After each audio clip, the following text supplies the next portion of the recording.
Salut et merci de me rejoindre pour ce nouvel épisode de notre podcast.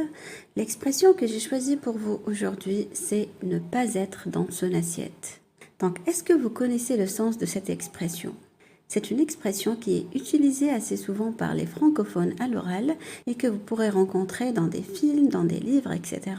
Donc, au sens littéral, assiette désigne le plat dans lequel on mange. Si quelqu'un n'est pas dans son assiette, cela signifie qu'il n'est pas dans son plat.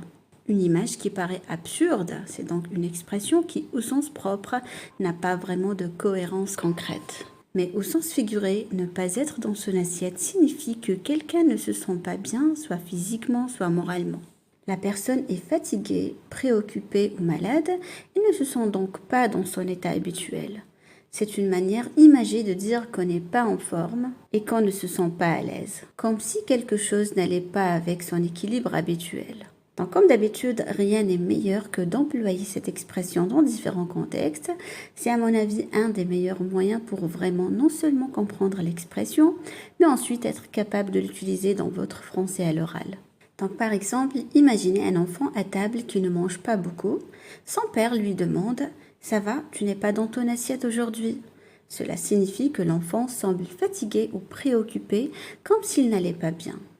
Un deuxième exemple, imaginez un dîner en famille et tout le monde s'amuse sauf un adolescent qui reste silencieux et distrait. Sa grand-mère remarque son comportement et lui dit « Qu'est-ce qui se passe mon chéri? Tu n'es pas dans ton assiette ce soir ?» Il répond « Je pense à mon examen de demain et ça me stresse un peu. » Un dernier exemple, imaginez une scène où un collègue parle avec un autre au travail et lui dit « Franchement, Samia n'est pas dans son assiette aujourd'hui, tu l'as vu ?» Cela veut dire que Samia ne va pas bien, peut-être qu'elle se sent stressée ou un peu malade, et ce malaise peut être physique comme un mal de tête ou émotionnel comme une inquiétude.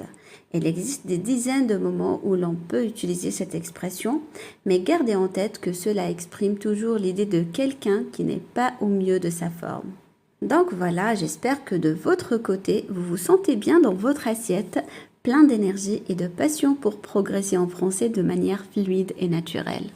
Donc voilà pour aujourd'hui, j'espère que tu as apprécié cet épisode. Je te rappelle que tu peux télécharger gratuitement la fiche PDF qui reprend toutes les explications et tous les exemples de ce podcast. C'est dans la description, tu peux y aller dès maintenant. Donc merci à vous, n'hésitez pas à me rejoindre sur mon cours gratuit sur YouTube.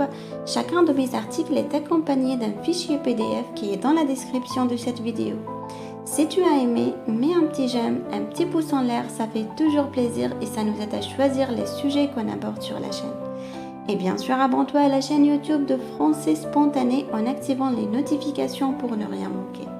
Merci de m'avoir écouté et je vous dis à très bientôt pour un nouvel épisode du podcast.